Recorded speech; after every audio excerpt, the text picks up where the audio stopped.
My dear friends, आज हम बात करेंगे कंजर्विंग रिसोर्सेज। इसके पिछले वीडियो में हमने सभी रिसोर्सेज के सभी टाइप्स देख लिए थे। आज हम बात करेंगे कंजर्विंग रिसोर्सेज। अब हमारे पास रिसोर्सेज तो है, लेकिन वो हमारे पास इतने भी नहीं है कि वो आगे तक चलते रहे। हमारे पास थोड़े ही रिसोर्सेज है और इसलिए हमें उन रिसोर्सेज को कंजर्व करना पड़ेगा। तो using resources carefully and giving them time to get renewed is called resource conservation. Resource conservation किसे बोलते हैं हम? यूजिंग रिसोर्सेज केयरफुली, रिसोर्सेज जिसको हम यूज करते हैं उनको सावधानी से यूज करना। And giving them time to get renewed, और उनको समय देना कि वो फिर से रिन्यू हो जाए। जैसे अंडरग्राउंड वाटर है, उसका हम यूज़ कर लेंगे। अगर उसका हम ज़्यादा यूज कर लेंगे और बारिश नहीं होगी तो वो रिन्यू नहीं हो पाएगा पूरा। और अगर हम उसको धीरे धीरे पानी को यूज़ करेंगे, केयरफुली यूज़ करेंगे और उसको रिन्यू होने के लिए टाइम देंगे, तो ऐसे हमारे क्या होता है, रिसोर्स का कंजर्वेशन होता है। इसे हम क्या बोलते हैं? Resource conservation. अब है सस्टेनेबल डेवलपमेंट। अब ये सस्टेनेबल डेवलपमेंट का क्या मतलब होता है? सस्टेनेबल का मतलब होता है बरकरार रखना। बरकरार रखना मतलब उसको आने वाली फ्यूचर जनरेशन के लिए रखना। तो balancing the need to use resource and also conserving them for the future is called sustainable development. Resources का थोड़ा थोड़ा यूज करना और उन रिसोर्सेज को आने वाली फ्यूचर में आने वाली जनरेशन के लिए बचा के रखना, तो उसे हम क्या बोलते हैं? Sustainable development. अब रिसोर्सेज को हम कंजर्व कैसे कर सकते हैं? उसके हैं 3 method: reducing consumption, recycling and reusing things. ये तो हमने छोटी वाली क्लासों में भी पढ़ा था, reduce, reuse and recycle. Reducing consumption का मतलब क्या होता है? रिड्यूसिंग का मतलब होता है कम करना। हम किसी भी रिसोर्स को यूज़ कर रहे हैं तो हम उसको थोड़ा कम यूज़ करें। जैसे इसका हम एग्जांपल ले लेते हैं कार। आप है, आपके पास कार है और आपके 2 पड़ोसी और है, उनके पास भी कार है। अब आपको किसी शादी में जाना है तो आप एक काम करना, आपके या फिर आपके किसी नेबर की कार में ही जो 3 हाउसेज है वो सभी चले जाएंगे, तो जो 2 कार का जो पेट्रोल है वो बच जाएगा।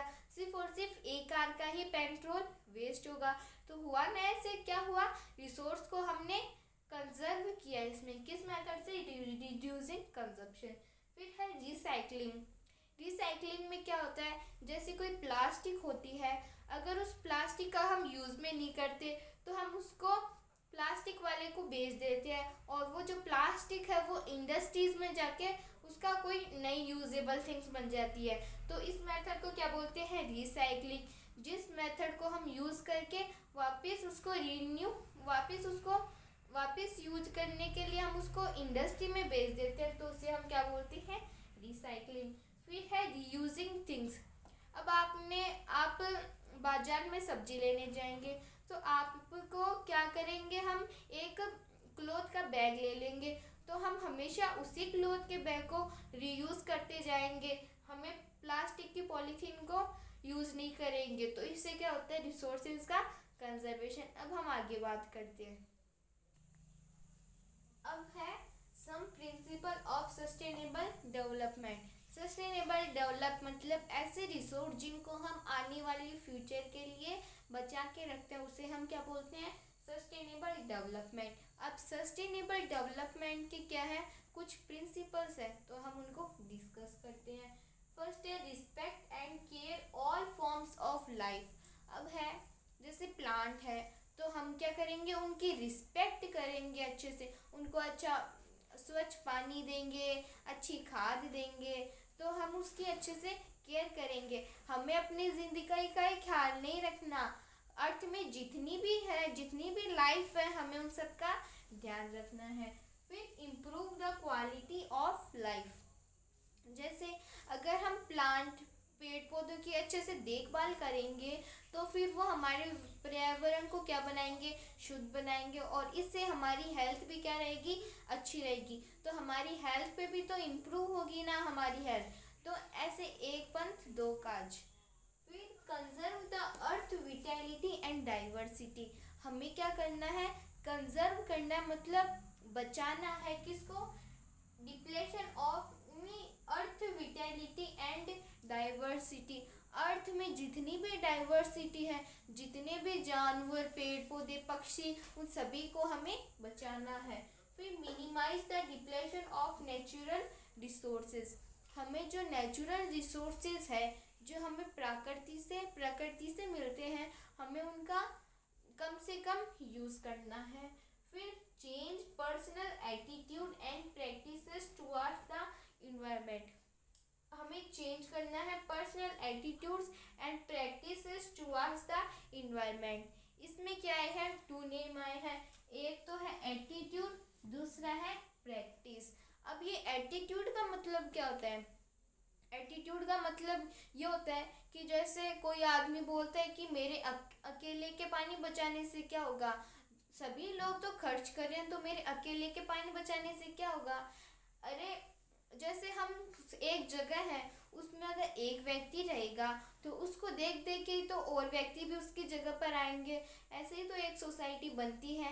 वैसे ही अगर एक व्यक्ति पानी को सेव करने लगेगा तो वो सभी जो सोसाइटी के सभी लोग हैं वो भी पानी को सेव करने लगेंगे। एक दिन नहीं, 2 दिन बाद में तो वो सेव करने ही लगेंगे।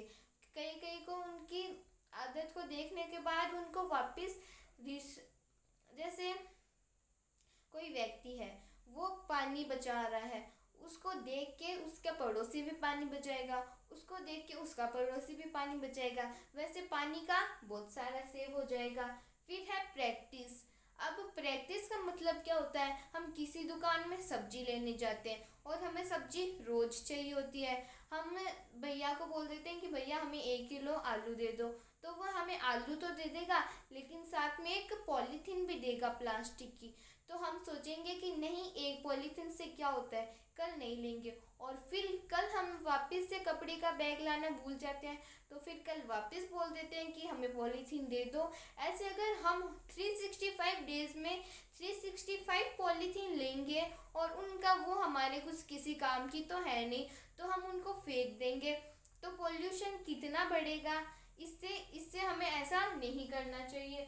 फिर enable communities to care for their environment. Communities मतलब हम ह्यूमन बींग्स हैं, हम ह्यूमन बींग्स सभी थोड़ा थोड़ा हमारे इन्वायरमेंट को सेफ तो रखते ही हैं। लेकिन हमारे जो अर्बन रूरल एरियाज़ में रहते हैं, वो गांव वाले लोग तो खेती में ज़्यादा व्यस्त रहते हैं और शहर वाले लोग अपना काम करते हैं। हमारे से ज़्यादा देखभाल कौन करता है, वो जो फॉरेस्ट में रहने वाली जो कम्युनिटी होती है, वो हमारे से ज़्यादा ख्याल रखती है किसका, इन्वायरमेंट का।